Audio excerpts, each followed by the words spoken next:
دوست همون دوسته که ای بی برادر شد همچو آینه رو با رو بگوید مردک باری نه مثل شانه دندان کنان از پوش مون با مو جوید.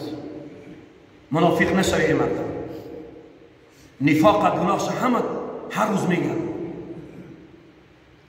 هر روز میگن. منافق میدونه چیه؟ دو پوسته. اگه دو پوسته گفتم خیلی نگفتم دو پوسته گفتم.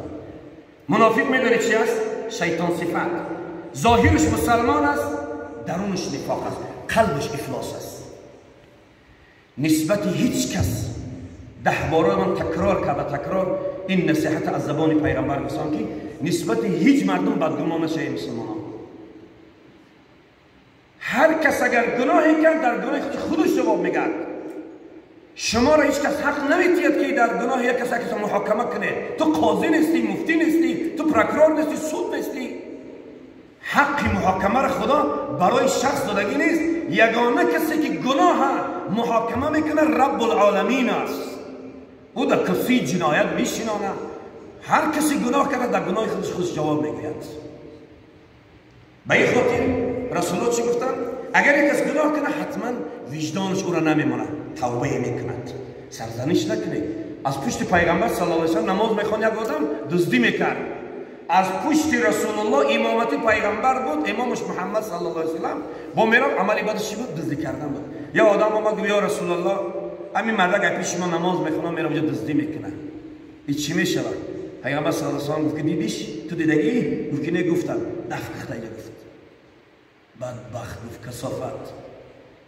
چرا اینامی دیگر را گپ میزنی؟ وقتی تو خودت به چشمت ندیدی گپ نزن. یک دویمش این که این آدم دزدی کرده است. نماز میخوانه از پیش من. گفتن خداوند در قرآن گفته اقیموا الصلاة ان الصلاة تنهی عن الفحشاء والمنکر. نماز بخونه مردم. بعد زود است که نماز شما را از جنایت دزدی و فحش باز میدارد. باز میدارد.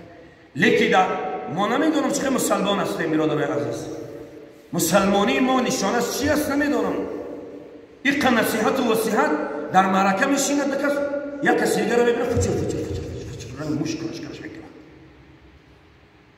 نگی برادرای عزیز در معرکه دو کس با هم دیگر پس صحبت کنه رسول الله صلی الله علیه و سلم لعنت کرد. این مردم بدگمان میشوند. وقتی شما در معرکه گوشکی و لوکی و چشمکی میکنی این مردم گمانی بد کرده. گپ داری گفته بلند گپ زن یا که فشر نکن تا که همه بشنود. این از عادتهای منافقی. این مردی نیست. قرآن عظیم الشان دستور میتید اعوذ بالله من الشیطان الرجیم ویل لکل همزة لمزة. این سوره را همت میدونه. ویل ندای وعید است. ابن کثیر در تفسیرش میاره که الویل وادی فی جهنم. ویل دوزخ همون قدر جای بدی است که لیکن این ویل از دوزخ با بدترتر است. یک آدم از درون علاوه دوزخ از درون ویل بگیریم بیاریم در درون علاوه دوزخ بپرتایم میگفت است که خیلی جای راحت است اونجا وزبین است. خدا این آیت با ویل سر میگه ویل لکل همزة لمزة. ما همه خیلی ویل در قرآن چند تا داریم. ویل لکل همزة لمزة ویل یومئذ للمکذبین. ببین ویل للمطففین چندین آیت با ویل میبیاد. این عذاب مشت دردناک در دهان اینجا. یکم ویل لکل هم وای بر حال کسی که در کوچه میشینه، در معرکه میشینه، در محفل میشینه، در جنازه میشینه، با چشم و قاش و لبهاش یک برادر مسلمان چی مسخره میکند. دیدی؟ در محرکه میشینی یا آدم میداره نسبت همه اندک نفرت داشته باشه چیکار میکنی؟ قاشپرانی میکنی. قطعی منافق نیست. لبت که چیزی میگوی، قاشت که چیزی میگوی، اشاره میکنی. نکن بچه جان برادر عزیزم نکن. زیان در عبادت و بندگی و ایمانت میاری. خلق خدا را دوست میداره.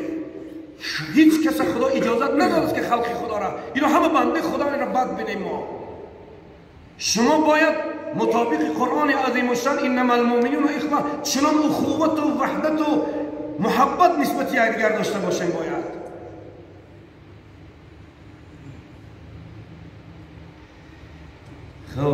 و اگر گناهگار است ممکن است که چیکار کنه؟ توبه کنه و پشیمان شود. امام مسلم حدیث دومی هم حدیث داد که حدیث را چنین روایت فرمود که هیچ یکی از شما قبل از این که مرگ به سراغ او بیاید آرزوی مرگ ننماید. امام مسلم گفت که تا این مرگ خودش در ساعت و دقیقه معینش به میرسه. الله مرگ ساعتش بیان کرده از خودش میدوند، لیکن تو نگو که تیزتر بیاید مرگ. اون مرگ وقتش که رسید پیمانت که پر شد خودش آهسته میبه کارش انجام میکرد میره و دعا نکند که بمیرم. هیچ وقت دعا نکنه که خدای جان ما بگیر خلاص شما اینا. این دعا را هرگز نکنید، زیرا هرگاه بمیرد عملش قطع خواهد شد. هر انسان که مرد کلی عملاش قطع می شود. نماز دیگر برای مردن نماز است؟ نه دیگر. روزه هست؟ نه. زکات هست؟ نه. حج هست؟ نه. این خوب نبود که در دنیا زندگی میکرد، نماز میخوان، روزه میگرفت، حج میرفت، زکات میداد، احسان میکرد، عملهای خوب میکرد. یک روزم یک نفسم بنده صالح در دنیا باشد در زمین عبادت که خدا را نفع ایمان تاید اینجا دعا نکنید، قطع شد خواهد شد. هر آینه انسان مؤمن عمرش زیاد نمی کند جز این که زیادی عمرش باعث نیکوکاری او خواهد بود. هیچ کس نمیتونه عمر خودش زیاد کند برادر عزیز. ما نمیتونیم عمرمون رو دراز کنیم، لیکن پیامبر صلی الله علیه و چی گفتن؟ الصدقه تريد البلاء و زیادت العمر. صدقه نابود میکنه بلا را و زیادت میکنه عمر را. از صحابه پرسان کرد از رسول الله که یا رسول الله اگر صدقه بتیم عمرمون اگر 10 سال باشه 15 سال میشه 20 سال میشه؟ گفتن نه، معنا ندارد که الصدقه تريد الصدقه در حقیقت بلا را نابود میکنه و عمر شما اگر که 10 سال باشد یا 20 سال یا 50 سال باشد، هر بلایی که در طول 50 سال با بالای شما اگر بیاید صدقات چی می شود؟ سپر می شود، گرداندنش میگیره، شما تا مرکز همین عمره رفته می رسید.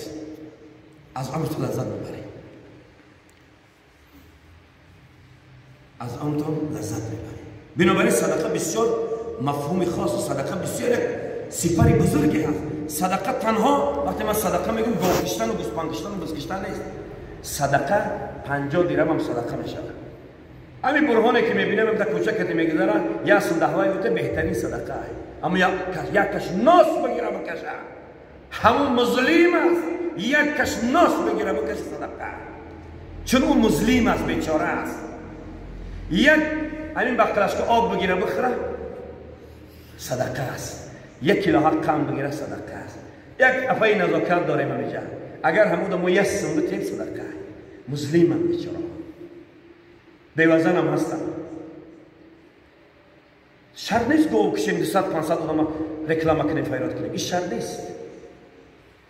اگر به اینم قدرت نداری یه سخنی خوب گفتنم چه؟ صدقه. اینم قدرت نداری رو پیشانی مادر تا یک مچه کن، اینم صدقه است. چهره همون برجن زدگی جنج قوقه پدر تا برای تماشا کن، صدقه افضل صدقه است. خداوند تبارک و تعالی همه او شما را توفیق بندگی نصیب بفرماید. پروردگارا هر چیزی که گفتیم از زبان پیغمبری که گفتیم خدای عمل کرده شده برای ما نصیب و روزی بگرد. ایضا دیروز من یک حدیث گفته بودم از بچه حضرت عمر رضی الله عبدالله ابن عمر گفته بودم که حدیث این بود که عن ابن عمر رضی الله عنه قال اخذ رسول الله صلی الله علیه وسلم، پیغمبر صلی الله علیه وسلم میگه اخذ کرد از کتف ما گرفت و قبید و فقال کن فی الدنیا کانک غریب و ابن سبیل. این حدیث ما با پرگش گفته داشته بودیم. این چنین دوم حدیث هم باز همین بچه عبدالله ابن حضرت عمر عبدالله ابن عمر روایت کرد عن ابن عمر رضی الله عنه ایضا این چنین با گفت ان رسول الله صلی الله علیه وسلم قال ما حق امرئ مسلم له شيء يوصي به يبيت ليلتين الا ووصيته مكتوبة عنده. رسول اکرم صلی الله علیه و سلم می‌فرماید شایسته و لایق مرد مسلمان نیست از مال و ثروت دنیا چیزی داشته باشد که با آن وصیت کنند دو شب بخوابند جز اینکه باید وصیتش نوشته شود و در نزد خود نگه دارد. اصلا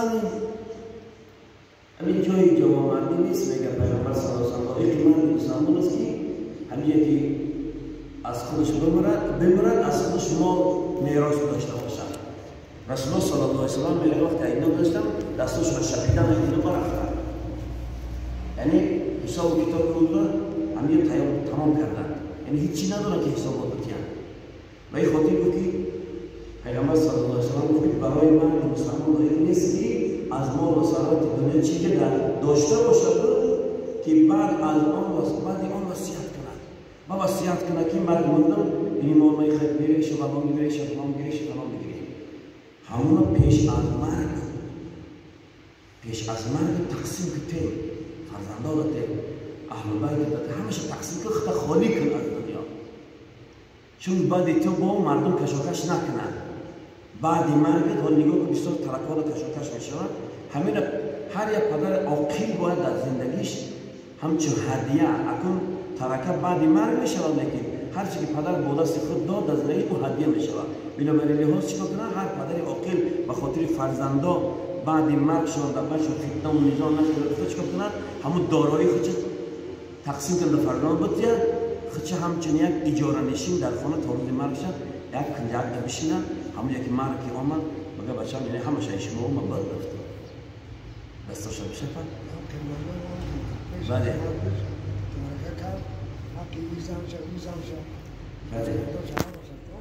بهتر است که بعد مرگ دیگر چی نمیشه. ان رسول الله صلی الله علیه و سلم قال ما حق امرئ مسلم له شیء یوصی فیه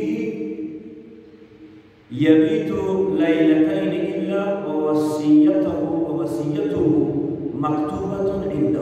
این حدیث در رابطه میکرد است. رواه البخاری مسلم عن ابن عمر است. در دیگر حدیث رسول صلی الله علیه و سلم میفرماید که هیچ یکی از شما تمنا و آرزوی مرگ نکنید. برادر عزیز، آرزوی مرگ کردن هم چی؟ ممنوع است. وعن ابي هريره رضي الله تعالى عنه ان رسول الله صلى الله عليه وسلم قال يتمنين احدكم الموت اما محسنا فلعله ان يزداد خيرا واما مسيئا فلعله يستعتب. وهذا لفظ البخاري. وفي روايه مسلم بخاري لفظ براشد امام مسلم در روایت گفت لا يتمنين احدكم الموت ولا يدعو به من قبل ان ياتيه وانه اذا مات انقطع عمله وانه لا يزيد المؤمن عمره الا خيرا. پیغمبر گرامی قدر اسلام گفتند که هیچ یکی از شما تمنای آرزوی مرگ نکنید. زندگی اگر مشکل بیاید، در زندگی بدبختی هم که بیاید، خوبی و بدی و هر چیزی که بیاید، شما چی؟ هرگز آرزوی مرگ نکنید. نگوید که خدایا هر جم جان ما بگی خلاص شم همین دنیا. این آرزوی مرگ است. یک کسی یک فرزندش آزار میده، یک کسی یک مالش آزار میده، یک کسی یک آدم دیگه آزار میده، یک کسی در دنیا آزار میبینه. خلاص این بسیارتر آرزوی مرگ کردن از آزار میشود. دیگر انسان دلمانده میشه از دنیا، میگه خدای جان ما بگی تا اینکه از همین دنیا خلاص شد. این خطا میکنه. نه، و مجرد که بلا و مصیبت بالاتون آمد از خدا آرزوی مرگ نکنید. زیرا اگر نیکوکار است ممکن است که نیکی‌هایش بیشتر گردد. اگر همین مردی که آرزوی مرگ میکنه میگه تا آرزوی مرگ کردن آدمی اگر نیکوکار باشی مسلمان باشی شاید که همین نیکوکاری چی دوام دادن گیرم. خداوند آدمی نیکوکار و صالح هم میخواد که در روی زمین بیسته. یا آدمی نماز بخونه، کار خیری انجام میده، یک عمل خوبی کنه، الله میخوادش میفاره که همین خیلی آدم‌ها در این زمین بگردن، مرا عبادت کنن، خیرن، پوشن، راحت کنن. چون این زمین خدا برای بنده های صالحش یک بهترین نعمت شما در روی دنیا بخورید، بپوشید، بنوشید، راحت کنید، عبادت کنید، بندگی بکنید. برای شما هست مردم. میخواد که بنده های نیکوکار باشن، نیکوکاری هاشون، خوبی هاشون، عبادتشون که دوام یافتن بگیرن. و اگر گناهکار است ممکن است که توبه کنه. اگر یک آدمی که گناه کرده است یا مصیبت معصیت انجام داده است، شاید که توبه کنه بعد گناهش، شاید توبه کنه. هیچ گناهی نیست برادرای عزیز که آدم وجدانش چی قرار خواب کند. آدم از وجدانش چی قرار خواب کند. الان ما پیشین خوندیم، من یک بچه اومد اگر دیده باشه خطیبا نبیه قریب 1 ساعت زیاد گپ داد.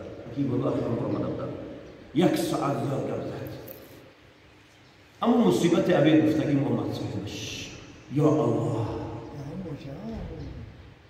خیلی مصیبت رسمین است. العیاذ بالله، خدا پناه دهد. برادر با اپای خود زنا کرده است. برادر دادر با اپای خود.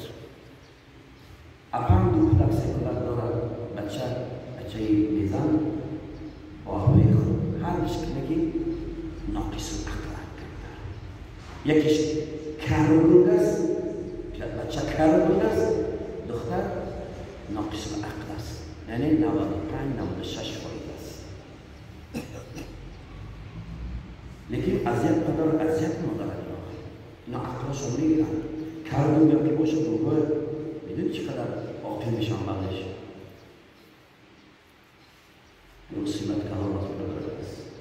همه از روی چی؟ از روی دور شدن از اخلاق حمیده مسلمانی، از اسلام، از نصیحت یا مردم دور شدن است. اگر گناه کرد میگه شاید که از گناهش کرد توبه بکند. او گناه هست، گناه کرد، شاید که یک بار پیش روش بخطبه بس توبه بکنه. هر روز از رسول صلی الله علیه وسلم یک مرد آمد در حالتی که روحاش میکرد و سراش میزد و داد و فریاد میکرد. پیامبر اکرم صلی الله علیه وسلم نشسته بودن، همه روپروی پیغمبر گفتن این محمد، این محمد، کجا است محمد، کی است محمد؟ گفته داد و فریاد کرده آمد و آمد. اصحاب کرام در اطراف رسول نشسته بودن، شما تعجب کردن این مرد چی دارد خدا داد و فریاد میکنه. رسول اشاره کردن که ببینه چی میگه. وقتی حضرت عمر فاروق رضی الله عنه او را پیشگیر کرد، گفت چی داری برادر خدا؟ گفت محمد کدامیته؟ گفتم اون یه ششتگی است. گفت رسول صلی الله علیه وسلم گفت من به شما کار ندارم، به ایشان کار دارم، برای شما کاری ندارم. رحمه باز کردی، گفت پیش من میرم. رحش باز کردن، رسول صلی الله علیه وسلم رو پروی پیغمبر تا آمد راست استاد، دستاش پیش بر گرفت. مردی بدکار، او زمان پیغمبر مردهای بدکارش هم خوش ادب بودن. آمد دست پیش بر گرفت، راست استاد، گفت یا رسول الله جنایت عظیمی کردم، خانم سوخت، قیامتم تباه و ویران شد، هر چیزی داشتم از دست رفت. چیکار کنم؟ چی سوید؟ چی توصیه میتی برای من؟ چی نصیحت میتی برای من چیکار کردم در کار است که رضای خدا را به دست بیارم؟ پیامبر صلی الله علیه وسلم زار و ناله این پسر بچه را دید که چی جنایت کردی؟ گفت که نمیتونم گپ زنم، دهنم پیش نمیره یا رسول الله. گفت گپ زن، من رحمت للعالمین هستم، الان تو گفتی من دعا میکنم خود گناه تا میبخشد. گفت نمیتونم یا رسول الله.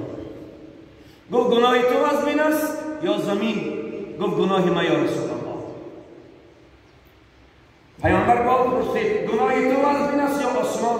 گفت گناه ما یا رسول الله از آسمان زمین تر است. گفت گناه تو زمین است یا عرش خدا؟ گفت گناه ما یا رسول الله. گفت گناه تو زمین است یا اینکه زمین و آسمان؟ گفت گناهی من. هر چیزی که رسول الله میگفت گناهی من، گناهی من، گناهی من. گناه مزبین بود، خیلی گناهی کبیره. پیامبر صلی الله علیه و آله اظهار کن چی گناه داری؟ و میترسم. چیکارت کنیم نباشم؟ گو اندک مرا مهلت بده یا رسول الله کمتر سکینه و آرامشی را چهره مبارک را تماشا کنم و وهم از دلم برا با تماشای چهره مبارک من میگم چیکار کردم اندک مهلتش دارد گو ایها الشاب قل بگو ای جوان بگو چیکار کردی یک زن دوست می داشتم یک دختر دوست می داشتم مثل بعضی بچه‌های ما دوست داری میکنن دوست می داشتم و با او علا میکردم با او سخن در کلام عرب منشه زنا را از یک چی میگیرن میگه زنا از اینجا سرچشمه بگیرن اول علا شروع میشن همین تلفن هایی که در دست داره یه نمره هوایی اگر بزن یک کس میبردارش یا یه نمره همی هوایی بزن یک کس هست که میبردارش مرد است زن است عرب میگه اول کلام اول علا میشن ثم السلام بعد چند وقت علا بس چی میشه سلام بعد الجماع بعد علا سلام شروع بعد سلام چی جماع شروع میشه پس زنا منتشر شد بنابراین راست گفت که گناهی و از بین دارم یک زن دوست میداشتم گفت یا رسول الله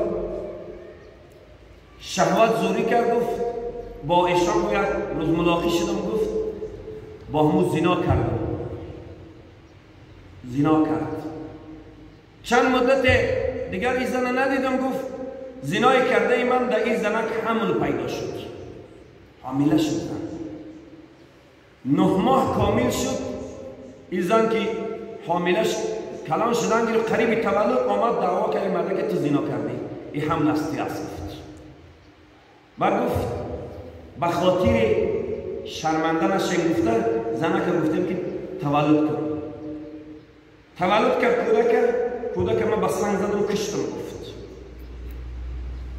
اینم گفت چیزی ما را همون وسوسه ما را سکینه نداد آرامش نداد بعد همون جسد یعنی کشته کودک که من با سنگ زدم مجر کرده بودم میره سوزاندیمش گفت سوزاندیم خاکستری او را در دریا بردفتیم ما گفتیم که سیر به همین پوشیده شود رسول الله صلی الله علیه وسلم که تماشاش کرد صدا این بچه رو پاره پیغمبر فرستاده است عرق از جبین رسول الله چنان ریخت که عرقهای کلان بدن رسول الله صلی الله علیه وسلم لرزه گرفت اصحاب همه گریستند ناله کردند داد و فریاد صحابه ها بلند شد پیغمبر صلی الله علیه وسلم چشما را پوشید اشاره کرد که برو گم شو برو بدبخت گفت که الان حاضر خدا اگر از آسمان برای تر نابود کردن هلاک کردن یک چراغکی بزند یک بلای بفرستد همین مردم همش دلای تو میلرزد برو دهشت که مردم آلوده نکن چیزی که میشه بلایی که با بالا در خودت بیاره گفت که مردم آزار نده برای که جنگل در گرفت خشکتر همه میسوزد بلا آمد نگاه کنید بلا آمد ویروس آمد همه را گرفت بهترین علما و قاری ها را برد بهترین دانشمندا و فضلا را از بین برد اگرچه این بلا برای کافرها و یهودی ها و مسیحی ها آمدگی بود دشمنای خدا این ویروس آمده بود لیکن گفتم که جنگل در گرفت شما بعضی حالات توسط شبکه‌های اجتماعی اینترنتی و تلویزیونی و محرق‌ها اگر ببینه جنگل ها در روسیه در میگیره صدها هزار گکتر میسوزه هر یک ارچه و چناری تر در فلک سر در فلک میسوزه چپا میشود علاوه است میسوزه پیامبر صلی الله علیه و آله برو این بچه ناامید شد برو آمد رفت گفت کارم تمام شده است وقتی رحمت للعالمین رسول الله من گفت که برو کارو تمام شده کاری من تمام شده است با مجردی برآمدن جبرئیل امین آمد پیکی وحی این بچه برآمد از در جبرئیل امین آمد گفت یا رسول الله خدا به تو سلام گفت بعد از سلام گفت که بخشیدن گناهی بنده در اختیار محمد یا در اختیار خدا در اختیار کیه گفت اتاب کرد رسول الله گفتن در اختیار الله است گناه باید محمد صلی الله علیه وسلم محاکمه کند یا که الله گفتن الله محاکمه میکند پس چرا این بنده خدا را ناامید کردی مگر نمیدونی خدا گفت قل یا عبادی الذین اسرفوا علی انفسهم لا تقنطوا من رحمت الله ان الله یغفر الذنوب جمیعا انه هو الغفور الرحیم. نفهمیدی این آیت به شما نازل نشده بود؟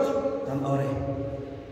چی است که جبرئیل گفت یا رسول الله وقت شما میگویی مردک میگفت که گناهی ما وزبین است، شما هر چیزی که قیاس میکرد میگفت گناهی ما وزبین است، از زمینم گناهی ما وزبین است، از آسمانم گناهی ما، حتی الله محفوظ، حتی از عرش الهی. پس تا آخر همین بچه را پرسید که گناهی تو وزبین است یا که رحمت خدا؟ این مرد جنایتکار و رحمت خدا اصلا ما وزبین تر است. گفت یا رسول الله شما نفهمیده که این بچه گفت جنایتکار گفت که رحمت خدا از همه وزبین تر است؟ گفت فهمیدم. چرا ناامیدش کردی؟ چرا این بچه را از در خانه خدا ناامید بیرونش کردی؟ گفت محمد جان من گفت صلی الله علیه وسلم وقت شما میگفته که گناهی تو از نفس یا زمین میگفت گناهی من، گناهی تو از یا آسمان میگفت گناهی من، ما 7 طبقه آسمان ملائکه هاش با سرداری من توجه داشتیم، تماشا داشتیم این منظره را. ما خیال کردیم که این یگان رکعت نماز قضا کرده ای. شما توجه کرده وزنی سخن حدیثه. ما خیال کردیم گفت ملائکه ها که این یگان رکعت نماز قضا کرده است. مضمون حدیث یک انسان زنا میکند، زنای از همسرش تولد میکند و او را در شرکه میکشد، او را میسوزاند، خاکسترش در دریا میپرتاید، گناهش از یک رکعت نماز قضا کردن وزنی تر است. این مردم بالکلیه نماز نمیخونن. این مردم در تگاه دیوارا میشینن، از آن میشن مسجد نمیبیرن. این مردم شبها روزها در خانه ها خوابن، پروای نماز نیست. در خانه هر یک تا من و شما برادرای عزیز مسلمان 4 تا 5 تا 3 تا 2 تا مرد زن بچه دختر کلین نبودگیش تا 2 تا 3 تا بینماز هست، نبودگیش تا 2 تا 3 تا 4 تا 5 تا بینماز هست. ببین یک رکعت نماز قضا کردنش گناهش بالاتر از یکی باشه. پس الله میگه من گناهی را میبخشم. این مرد که زنا کرده است توبه بکنه والله گناهش را میبخشد، اما گناه بی نماز را نمیبخشد. گناه چی؟ بی نماز را نمیبخشد. به این خاطر در اینجا حدیث رسول الله صلی الله علیه و آله میگه که شما مصیبت و بلا تو که آمد از خدا مرگ نخواهید، هیچ وقت آرزوی مرگ نکنید. بگه خدا عمر شما را دراز کنه، اگر مرد صالحی دراز کند با عمر دراز عبادت خدا کن. لیکن اگر گناهکاری بعد گناه خواهی نخواهی تو توبه میکنی. ذره ایمان اگر در بدن باشه توبه میکنی. توبه نمیکند از گناه کسی که او ایمان ندارد به خدا و پیغمبر، او از خدا و پیغمبر نمیترسد، دیگه او بی پروا هست. گناه هم میکند تکبرانه در توبه کردن هم دیگه تکبر میکند. یعنی این از همه بدتر است. بنابراین لحاظ کی است در بین من و شما میگه من گناه ندارم؟ هر کسی در دنیا بگه گناه ندارم احمقه. هر کسی بگه من گناه ندارم احمقه. این مردمی که 50 رفتن، 80 رفتن، 90 رفتن، 100 رفتن، 50 سال قبلش یک بار ورق بزن، این ده احمقتر دیگه کسی نیست. 50 سال عمر قبلیش ورق بزن، این حرامتر کسی نیست. از این ملحدتر و فاسقتر و فاجرتر و منافقتر کسی نیست. به 2 روز نماز خواندن تو یا یک بار حج رفتن آمدن خری عیسی رفت مکه مدینه آمد همون خری قدیمه. خر آدم نمیشه. هو حمار خیز است، گرگ است، سگ است، مگر او آدم میشه؟ نه. حسن بصری رضی الله عنه به پیش حرم بیت الله میگذشت، اولیای متقدمین است. حسن بصری امام است، امام المسلمین. مردم در حرم بیت الله طواف خانه کعبه میکردن.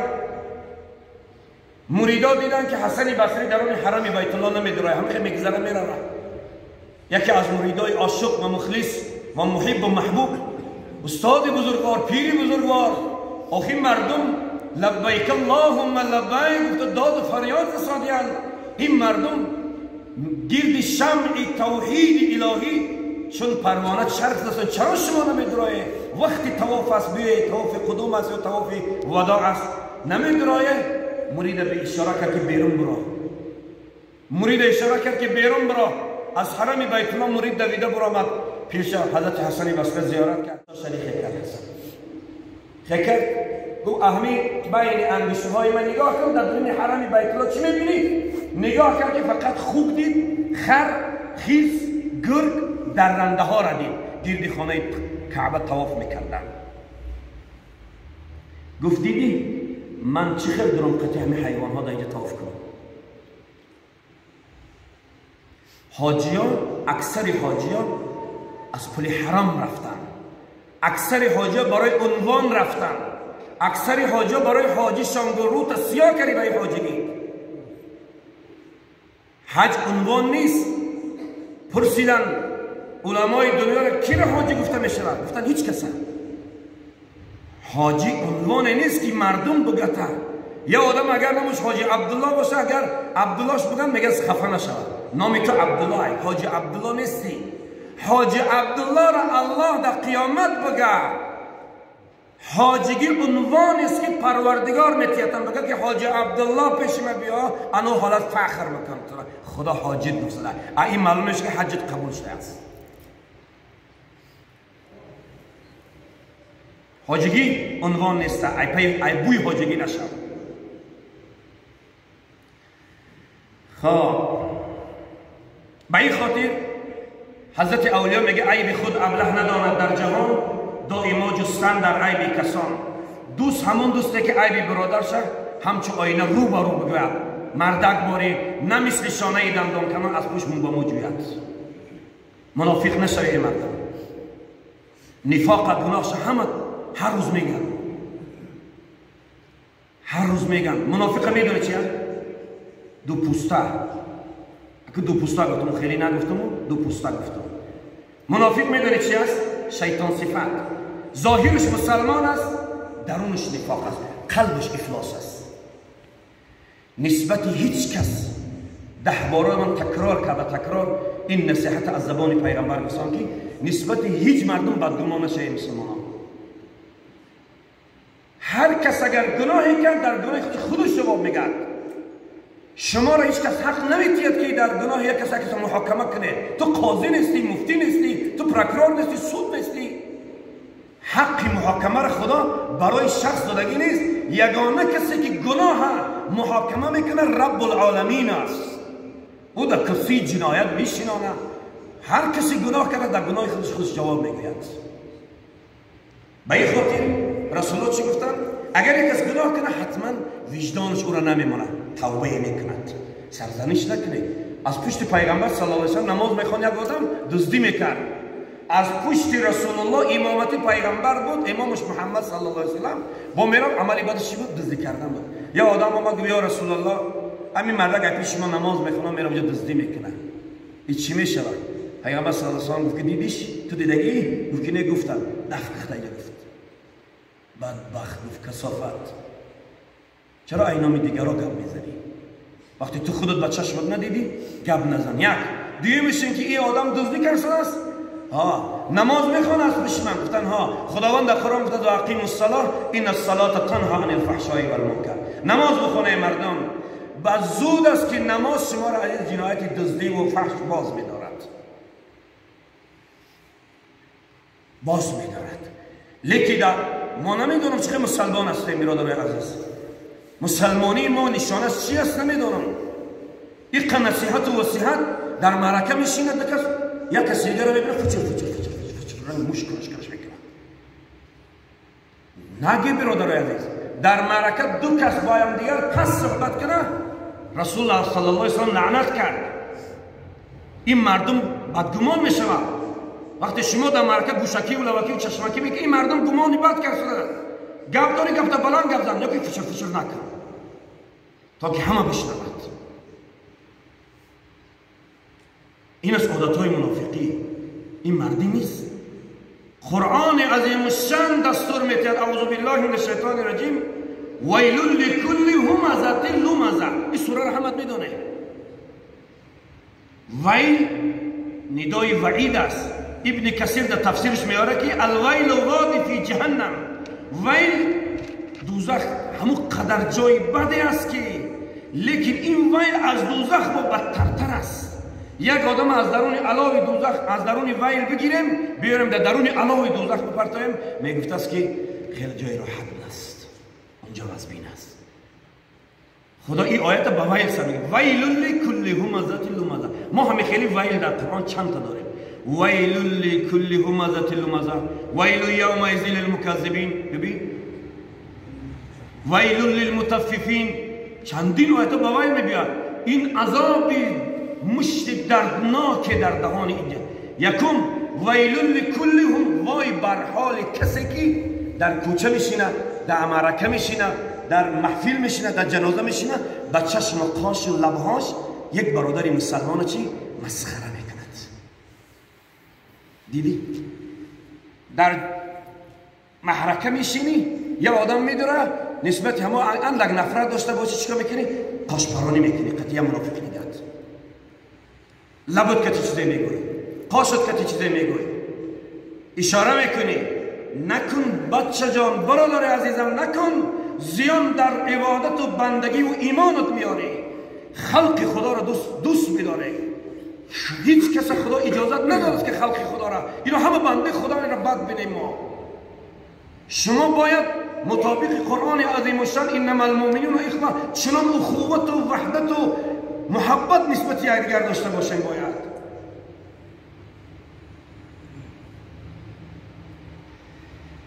خب و اگر گناهگار است ممکن است که چیکار کنه؟ توبه کنه و پشیمان شود. امام مسلم حدیث دومی هم حدیث داد که حدیث را چنین روایت فرمود که هیچ یکی از شما قبل از این که مرگ به سراغ او بیاید آرزوی مرگ ننماید. امام مسلم گفت که تا این مرگ خودش در ساعت و دقیقه معینش به میرسه. الله مرگ ساعتش بیان کرده از خودش میدونه، لیکن تو نگو که تیزتر بیاید مرگ. اون مرگ وقتش که رسید پیمانت که پر شد خودش آهسته میبه کارش انجام میکرد میره. و دعا نکند که بمیرم. هیچ وقت دعا نکنید خدای جان ما بگی خلاص شما اینا. این دعا را هرگز نکنید، زیرا هرگاه بمیرد عملش قطع خواهد شد. هر انسان که مرد کلی عملاش قطع میشه. نماز دیگر برای مردن نماز است؟ نه دیگر. روزه هست؟ نه. زکات هست؟ نه. حج هست؟ نه. این خوب نبود که در دنیا زندگی میکرد، نماز میخوان، روزه میگرفت، حج میرفت، زکات میداد، احسان میکرد، عملهای خوب میکرد. یک روزم یک نفسم بنده صالح در دنیا باشه در زمین عبادت که خدا را نفع ایمان تاید اینجا دعا نکنید، قطع شد خواهد شد. هر آینه انسان مؤمن عمرش زیاد نمی کند جز این که زیادی عمرش باعث نیکوکاری او خواهد بود. هیچ کس نمیتونه عمر خودش زیاد کند برادر عزیز. ما نمیتونیم عمرمون رو دراز کنیم، لیکن پیامبر صلی الله علیه و چی گفتن؟ الصدقه تريد البلاء و زیادت العمر. صدقه نابود میکنه بلا را و زیادت میکنه عمر را. از صحابه پرسان کرد از رسول الله که یا رسول الله اگر صدقه بتیم عمرمون اگر 10 سال باشه 15 سال میشه 20 سال میشه؟ گفتن نه، معنا ندارد که الصدقه تريد، صدقه در حقیقت بلا را نابود میکنه و عمر شما اگر که 10 سال باشد یا 20 سال یا 50 سال باشد، هر بلایی که در طول 50 سال با بالای شما اگر بیاید صدقات چی می شود؟ سپر می شود، گرداندنش میگیره، شما تا مرکز همین عمره رفته میرسید. از عمرتون لذت ببرید، از عمرتون لذت ببرید. بنابراین صدقه بسیار مفهوم خاص، صدقه بسیار سپری بزرگی هست. صدقه تنها وقتی من صدقه میگم گاو کشتن و گوسفند کشتن و بز کشتن نیست. صدقه 50 درهم هم صدقه میشه. همین برهانی که میبینم در کوچه که میگذارن یا صندوقای بوده بهترین صدقه است. اما یک کش ناس بگیره بکشه، همون مظلوم است. یک کش ناس بگیره بکشه صدقه، چون اون مظلوم است، بیچاره است. یک همین بقلش که آب بگیره بخوره صدقه است. 1 کیلو حق قند بگیره صدقه است. یک افای نزاکت داریم اینجا. اگر همون ما یسم بتیم صدقه مسلمم بیچاره بیوزنم هستم شرط نیست گو کشیم 200-500 آدم رکلام کنیم خیرات کنیم این شرط نیست اگر به اینم قدرت نداری یه سخنی خوب گفتنم چه صدقه اینم قدرت نداری رو پیشانی مادرت یک موچه کن اینم صدقه است چهره همون برجن زدگی جنج قوقه پدرت برای تماشا کن صدقه افضل صدقه است خداوند تبارک و تعالی همه شما رو توفیق بندگی عنایت بفرماید پروردگارا هر چیزی که گفتیم از زبان پیغمبری تو گفتیم خدایا عمل کرده شده برای ما نصیب و روزی بگردان